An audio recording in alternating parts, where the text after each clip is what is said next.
Selamat sore, perkenalkan nama saya Ketut Yosi Putri Anugrah, NIM 18011156. Di sini saya akan menjelaskan tentang objek pajak. Yang pertama, pengertian objek pajak. Pengertian objek pajak adalah suatu transaksi atau biasanya sumber pendapatan yang menurut peraturan perpajakan tergolong sebagai transaksi yang harus dikenai pajak. Mengenai apa yang dijadikan objek pajak banyak sekali macamnya. Pada prinsip segala sesuatu yang ada dalam masyarakat dapat dijadikan sasaran atau objek pajak, baik keadaan, perbuatan maupun peristiwa. Misalkan yang pertama keadaan, kekayaan seseorang pada saat tertentu memiliki kendaraan bermotor, radio, televisi. Yang kedua perbuatan, melakukan penyerahan barang karena perjanjian mendirikan rumah atau gedung. Yang ketiga kematian, keuntungan yang diperoleh secara mendadak. Saya akan menjelaskan tentang macam-macam objek pajak. Ada 6. Yang pertama, objek pajak penghasilan PPh. Objek PPh adalah penghasilan itu sendiri. Penghasilan sebagai objek PPh diartikan secara luas, yaitu setiap tambahan kemampuan ekonomis yang diterima atau diperoleh wajib pajak baik berasal dari Indonesia maupun dari luar Indonesia yang dapat dipakai untuk dikonsumsi atau untuk menambah kekayaan wajib pajak dengan nama dan dalam bentuk apapun. Menurut ketentuan Undang-Undang Nomor 7 Tahun 1983 yang telah diperbarui oleh Undang-Undang Nomor 3 Tahun 2008 Pasal 4 Ayat 1 yang termasuk penghasilan adalah: yang pertama, penggantian atau imbalan berkenaan dengan pekerjaan atau jasa yang diterima atau diperoleh termasuk gaji, upah, tunjangan, honorarium, komisi, bonus, gratifikasi, uang, pensiun, atau imbalan yang dalam bentuk lainnya kecuali ditentukan lain dalam undang-undang ini. Yang kedua, hadiah dari undian atau pekerjaan atau kegiatan dan penghargaan. Yang ketiga, laba usaha. Yang keempat, keuntungan karena penjualan atau karena pengalihan harta. Yang kelima, penerimaan kembali pembayaran pajak yang telah dibebankan sebagai biaya dan pembayaran tambahan pengembalian pajak. Yang keenam, bunga termasuk premium, diskonto, dan imbalan karena jaminan pengembalian utang. Yang ketujuh, dividen dengan nama dan dalam bentuk apapun, termasuk dividen dari asuransi kepada pemegang polis dan pembagian sisa hasil usaha koperasi. Yang kedelapan, royalti atau imbalan atas penggunaan hak. Yang kesembilan, sewa dan penghasilan lainnya sehubung dengan penggunaan harta. Yang ke-10, penerimaan atau perolehan pembayaran berkala. Yang ke-11, keuntungan karena pembebasan utang kecuali sampai dengan jumlah tertentu yang ditetapkan dengan peraturan pemerintah. Selanjutnya, keuntungan selisih kurs mata uang asing. Selanjutnya, karena penilaian kembali aktiva. Selanjutnya, premi asuransi. Selanjutnya, iuran yang diterima atau diperoleh perkumpulan dan anggota yang terdiri dari wajib pajak menjalankan usaha atau pekerjaan bebas. Selanjutnya, tambahan kekayaan itu yang berasal dari penghasilan dan belum dikenakan pajak. Penghasilan dari usaha berbasis syariah. Selanjutnya, imbalan bunga sebagaimana dimaksud dalam undang-undang yang mengatur mengenai ketentuan umum dan tata cara perpajakan. Yang terakhir, surplus Bank Indonesia. Yang kedua, objek pajak PPN. Objek pajak PPN sesuai dengan pasal 4 Undang-Undang Nomor 8 Tahun 1984 sebagaimana telah diubah terakhir dengan Undang-Undang Nomor 18 Tahun 2000 adalah: yang pertama, penyerahan barang kena pajak di dalam daerah pabean yang dilakukan oleh pengusaha dengan syarat barang berwujud atau tidak berwujud yang diserahkan merupakan barang kena pajak. Penyerahan dilakukan di dalam daerah pabean. Penyerahan dilakukan dalam rangka kegiatan usaha atau pekerjaannya. Yang kedua, impor barang kena pajak. Yang ketiga, penyerahan barang kena pajak yang dilakukan di dalam daerah pabean oleh pengusaha dalam syarat jasa yang diserahkan merupakan jasa kena pajak. Penyerahan yang dilakukan harus di dalam daerah pabean. Penyerahan yang dilakukan harus dalam kegiatan usaha atau pekerjaannya. Yang keempat, pemanfaatan barang kena pajak tidak berwujud dari luar daerah pabean di dalam daerah pabean. Yang kelima, pemanfaatan jasa kena pajak dari luar daerah pabean di dalam daerah pabean. Yang keenam, ekspor barang kena pajak oleh pengusaha kena pajak. Yang ketujuh, objek pajak PPN sesuai dengan pasal 16C Undang-Undang Nomor 8 Tahun 1984 sebagaimana telah diubah terakhir nomor Undang-Undang Nomor 18 Tahun 2000, yaitu kegiatan membangun sendiri yang dilakukan tidak di dalam lingkungan perusahaan atau pekerjaannya oleh orang pribadi atau badan, baik yang hasilnya akan digunakan sendiri atau pihak lain. Yang ke-8, objek PPN berdasarkan pasal 16D Undang-Undang Nomor 8 Tahun 1984 yang sebagaimana telah diubah terakhir dengan Undang-Undang Nomor 18 Tahun 2000, yaitu penyerahan aktiva oleh pengusaha kena pajak yang menurut tujuan semula tidak untuk diperjualbelikan sepanjang PPN yang dibayar pada saat perolehannya dapat dikreditkan. Yang ketiga, objek pajak PPN BM. Menurut Pasal 5 Nomor 8 Tahun 1984 sebagaimana telah diubah dengan Undang-Undang Nomor 18 Tahun 2000 yang termasuk objek PPN BM adalah penyerahan barang kena pajak yang tergolong mewah yang dilakukan oleh pengusaha yang menghasilkan barang kena pajak yang tergolong mewah tersebut di dalam daerah pabean dalam kegiatan usaha atau pekerjaannya. Yang kedua, impor barang yang kena pajak yang tergolong mewah.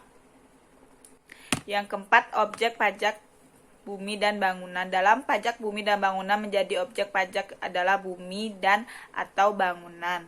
Termasuk dalam bangunan yang dapat dikenakan pajak adalah bangunan tempat tinggal, gedung kantor, hotel, pabrik, jalanan lingkungan, pabrik dan emplasemennya, kolam renang, tempat penampungan air dan gas, juga pipa minyak, fasilitas lain yang memberikan manfaat. Sedangkan objek yang tidak dikenakan pajak bumi dan bangunan adalah objek pajak yang pertama yang digunakan semata-mata untuk melayani kepentingan umum di bidang sosial, kesehatan, pendidikan, dan kebudayaan nasional yang tidak dimaksudkan untuk memperoleh keuntungan. Yang kedua, digunakan untuk kuburan, peninggalan purbakala atau yang sejenis dengan itu.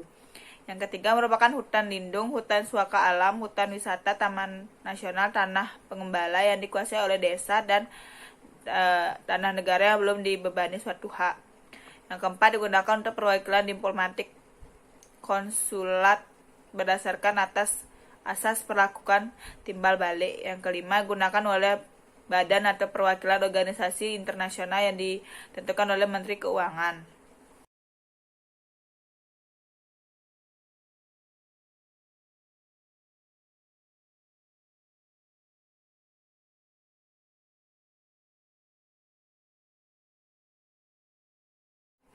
Yang kelima, objek pajak bea perolehan hak atas tanah dan bangunan. Yang menjadi objek pajak perolehan hak atas tanah dan atau bangunan yang meliputi pemindahan hak karena jual beli, tukar menukar, hibah, waris, pemasukan dan perseroan dan atau badan hukum lainnya. Pemisahan hak yang mengakibatkan peralihan, penunjukan pembelian dalam lelang, pelaksanaan keputusan hakim yang mempunyai kekuatan hukum tetap, penggabungan usaha, peleburan usaha, pemekaran usaha, dan hadiah.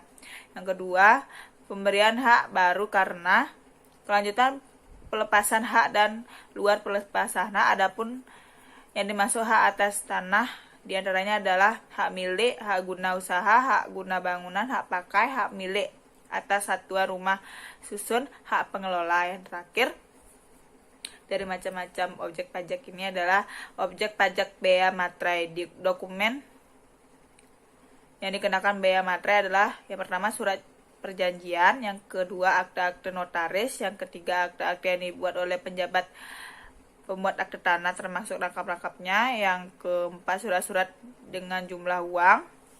Pertama, uang yang menyebutkan penerimaan uang, yang menyarankan pembukuan uang atau penyimpanan uang dalam rekening bank. Yang ketiga, yang berisi pemberitahuan saldo rekening di bank. Yang keempat, yang berisi pengakuan bahwa utang uang seluruhnya atau sebagian telah dilunasi oleh perhitungan. Surat berharga seperti wesel, promes, aksep, dan cek. Dokumen yang dapat dipergunakan sebagai alat pembuktian di muka pengadilan yaitu surat-surat biasa atau surat-surat rumah dan surat-surat yang berkumulat tidak dikenakan bea materai berdasarkan tujuannya jika digunakan untuk tujuan lain atau digunakan orang lain dari maksud semula.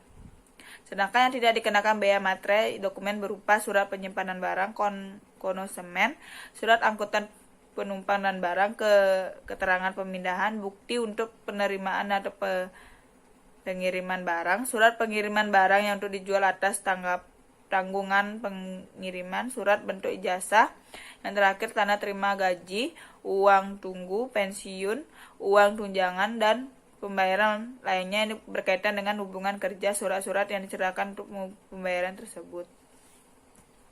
Selanjutnya di sini saya akan menjelaskan tentang yang bukan termasuk objek pajak. Ada 13. Yang pertama, bantuan atau sumbangan harta hibah yang diterima oleh keluarga sedarah atau garis keturunan sedarah dalam garis keturunan lurus 1 derajat oleh badan keagamaan atau badan pendidikan atau badan sosial.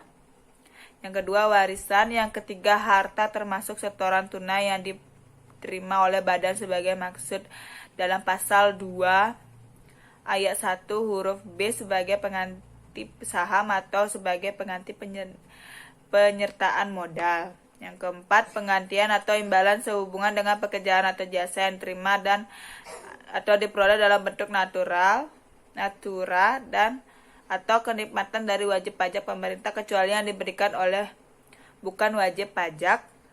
Wajib pajak dikenakan pajak secara final atau wajib pajak dengan norma penghitungan khusus demand profit sebagai dimaksud dengan pasal 15. Yang kelima, pembayaran dari perusahaan asuransi kepada orang pribadi sehubung dengan asuransi kesehatan, asuransi kecelakaan, asuransi jiwa, asuransi dwiguna, dan asuransi beasiswa. Yang keenam, dividen atau bagian laba yang diterima atau diperoleh perseroan terhadap sebagai wajib pajak dalam negeri, koperasi, badan usaha milik negara, badan usaha milik daerah, dan penyertaan modal pada badan usaha yang didirikan dan bertempat kedudukannya di Indonesia dengan syarat. Yang pertama, dividen berasal dari cadangan laba yang ditahan dan bagi perseroan terbatas badan milik usaha negara dan badan usaha milik daerah yang menerima dividen kepemilikan saham pada badan yang diberikan dividen paling rendah 25% dan jumlah modal yang disetor. Iuran yang diterima atau diperoleh dana pensiun yang peneriannya telah disahkan oleh Menteri Keuangan baik yang dibayarkan atau pemberian kerja maupun pegawai. Yang kedelapan, penghasilan dari modal yang ditanamkan oleh dana pensiun dalam bidang-bidang tertentu yang ditetapkan dengan keputusan Menteri Keuangan. Yang 9, bagian laba yang diterima atau diperoleh anggota dan perseroan komanditer yang modal tidak terbagi atas saham-saham, persekutuan, perkumpulan, firma, dan kongsi. Yang 10, penghasilan diterima atau diperoleh perusahaan modal ventura berupa bagian laba dari badan pasangan usaha yang didirikan dan menjalankan usaha atau kegiatan di Indonesia dengan syarat badan pengusaha tersebut merupakan perusahaan kecil, menengah, atau menjalankan kegiatan dalam sektor-sektor usaha yang ditetapkan atau berdasarkan peraturan keuangan, dan saham tidak diperdagangkan oleh Bursa Efek Indonesia.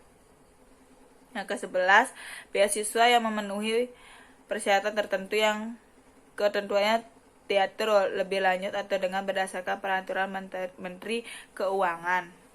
Yang ke-12, sisa lebih yang diterima oleh atau diperoleh badan atau lembaga nirlaba yang bergerak dalam bidang pendidikan dan atau bidang penelitian dan pengembangan yang telah terdaftar pada instansi yang membidanginya dan ditanamkan kembali dalam bentuk sarana dan prasarana kegiatan pendidikan dana atau penelitian dan pengembangan dalam waktu jumlah paling lambat 4 tahun sejak diperolehnya sisa lebih tersebut, dan ketentuan diatur lebih lanjut atau berdasarkan peraturan Menteri Keuangan. Dan yang ke-13 terakhir, badan atau satuan yang dibayarkan oleh badan penyelenggara jaminan sosial kepada wajib pajak tertentu dan yang ketentuannya diatur lebih lanjut atau berdasarkan peraturan Menteri Keuangan. kesimpulan dari makalah objek pajak ini adalah, dilihat dari penjelasan makalah dapat disimpulkan bahwa pengertian objek pajak adalah suatu transaksi biasanya yang menurut perpajakan tergolong sebagai transaksi yang harus dikenai pajak yang dijadikan objek pajak. Banyak sekali macamnya. Terdapat macam pajak yaitu yang saya sebutkan tadi 6. Yang pertama objek penghasilan, pajak penghasilan, objek pajak PPN, objek pajak PPNBM, objek pajak bumi dan bangunan, objek pajak bea perolehan hak atas tanah dan bangunan, yang terakhir objek pajak bea materai. Ada beberapa hal yang bukan termasuk objek pajak bantuan, yaitu seperti sumbangan harta, hibah, warisan, harta yang termasuk sektor tunai, penggantian atau imbalan sehubung dengan pekerjaan atau jasa, pembayaran dari perusahaan asuransi kepada orang pribadi, dividen, atau bagian laba dan penghasilan yang diterima atau diperoleh perusahaan bermodal ventura, beasiswa yang lebih diterima oleh badan atau lembaga nirlaba yang bergerak dalam pendidikan, dan bantuan atau santunan yang dibayarkan oleh penyelenggara jaminan sosial kepada wajib pajak. Baik, sekian dari presentasi dari saya. Jika salah kata atau saya terlalu cepat untuk menjelaskan, mohon maaf. Dan terima kasih. Om Santi Santi.